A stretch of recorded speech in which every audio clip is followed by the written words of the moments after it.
Olá, filho da puta, caralho, eu estou de volta e por hoje eu não estou fazendo um vídeo sobre música, caralho. Nós vamos aprender a melhor língua do mundo, português, caralho, e uma palavra que você usaria com seus pais. Por exemplo, mamãe, que está fazendo? Onde está minha comida, caralho? Você está movendo devagar, caralho. A segunda palavra, foda-se. Você somente usa essa palavra quando alguma coisa mal acontece. Por exemplo, se o pai está em prisão porque ele roubou um carro, foda-se. Mas isso é todas as palavras que eu posso ensinar para vocês e queria que vocês fiquem, porque a próxima coisa que eu vou ensinar vocês é como cozinhar pastel de nata, caralho. Obrigado e até logo. Alright, y'all boy, I'm back. Hello. Excuse the other guy. That's my boy Thiago, man. He only comes around every once in a while. But for today's video, we're gonna be talking about music. Alright, it's been quite a bit of stuff that's dropped. There was a Beyonce album that dropped that I never really cared about country music, so we're just gonna ignore that. There was a collab that dropped that I feel like nobody actually wanted, but we just got anyways. And it was with Trippie Redd and MGK. Now, if you don't remember who either one of those people are, Trippie Redd is the guy that made Dark Knight Demo, and MGK is the guy that got dogged by Eminem and changed his entire genre. And they came out with a new collab EP called Genre Sadboy. And no, I am not joking. That is the real name of this project. And of course, you know, people already were like giving this album a lot of crap because of the fact of like who actually wants to listen to a Trippie Redd and an MGK album, which is an understandable way to think.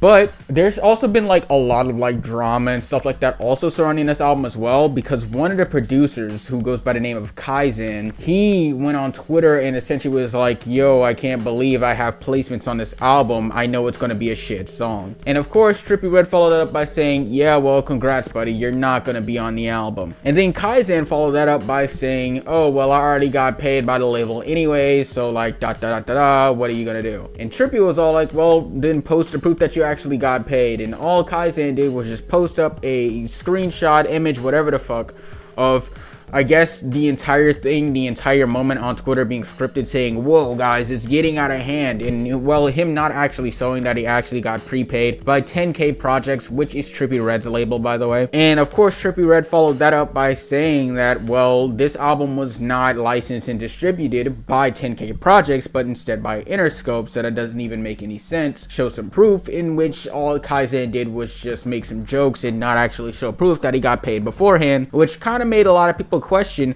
or at least made me question, was this moment in time actually scripted? And if it was scripted, who was it even scripted for? So of course I did some research and figured out that yeah, this album was licensed and distributed by Interscope. I mean, yeah, 10K Projects is an affiliate of Interscope, but the album was licensed and distributed by Interscope themselves. So of course it doesn't really make any sense why Kaizen would be asked by 10K Projects about a project that doesn't even have any licensing or distribution rights by them. And also, when just looking at the image that Kaizen posted up, it also still just seems kind of fishy, because it's like all this is just a bunch of text in a logo. I feel like anybody, including myself, could have whipped this bad boy up in at least like 10 minutes and just tossed it on Twitter. I mean, he was already having a viral moment, so he could have kept the shit up anyways. And then it's like when we go back to the tweet about Kaizen talking about, oh, I can't believe I got placement on this album, right under it he also says that he rarely ever even produces, and then also he promos his song on SoundCloud with another dude called Fear Dorian. So now I'm thinking that Kaizen probably faked this entire debacle just to promote his own music, and he never had any placement at all on Genre Sadboy. Which also makes sense, because when you look at his management, they also run the Hyperpop Daily Instagram page, which their whole thing is just doing like paid promotions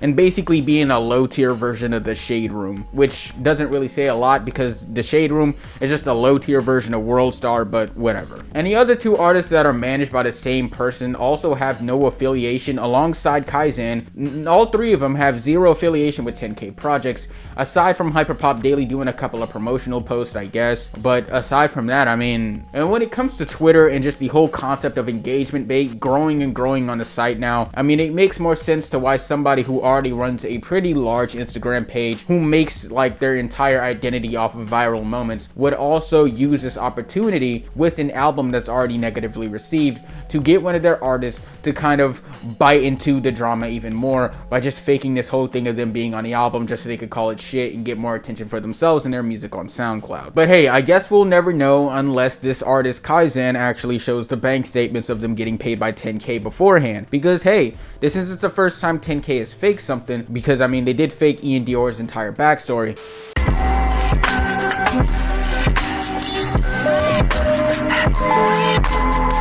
Now, to get into the album itself, I said it before, a lot of people will clown this album mainly because of like the collaborator itself, and you know, and I said it before, who would actually want to listen to Trippie Redd and MGK on a collab project? But now when actually listening through it, I can kind of see more and more now why people would not really like this project if you actually listen to it. After my first run through, it felt like I was going to turn into an edgy teenager who listens to too much Suicide Boys and vapes in a bathroom. But I will say this though, I wouldn't say it was as horrible as a lot of people call it to be. Like, it wasn't absolutely ear cancer, but what I will say is it could have been much better. But at the same time, I guess I am expecting too much from somebody who made mainstream Sellout and a dude whose musical quality has regressed since like the past 6 albums now. This project bounces between the whole sad guitar trap hip hop thing and this whole like bedroom pop acoustic guitar mix that I'm just not really a fan of. I never really cared for that sound, especially the whole like sad acoustic guitar trap thing, because I feel like it's overused, it's bland, it's boring, and I feel like it's very limited in terms of creativity. And then when going through like the bars, I feel like they're just as sad and edgy and cringy as you would expect from Trippie Redd and MGK. Like, it's giving like 2015 sad Tumblr post vibes, or like when your cousin who's always on Facebook that you don't really talk to always wants to make a post talking about where my day one's at or some stupid shit. But of course, when talking about those hilariously stupid and cringy bars, on the song Time Travel, MGK says something that absolutely killed me. "We gonna let the drum off."